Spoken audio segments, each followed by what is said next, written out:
সমাজের খেদমত করছে, বক্তব্য দিচ্ছে, লিখছে, সমাজ সংস্কার করছে।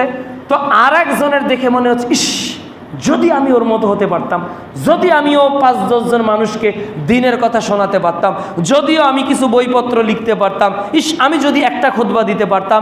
এই যে সে হিংসা করতেছে একটা লোককে দেখে, এই হিংসা করে সে পড়াশোনা করতেছে, আরও জানার চেষ্টা করতেছে, এই হিংসা তার জন্য করা জায়েজ।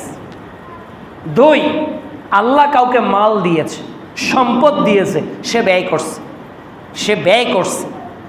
আর যার সম্পদ নেই সে মনে মনে ভাবছে, ইস ওই লোকটা একাই একটা উজুখানার জন্য 3 লক্ষ টাকা দিয়ে দিল, ও একাই মাদ্রাসার ফ্লোর বা মসজিদের ফ্লোর করার জন্য একাই টাকা দিল, অনেকে দেয় না, একাই দিয়ে দেয়। আমাদের ওইদিকে একটা মসজিদ হয়েছে, একাই একজন টাকা দিয়েছে। আবার কোনো মসজিদে ফ্লোর একাই কেউ কিনে দেয়, টাইলস একাই কেউ কিনে দেয়, বলছে আমি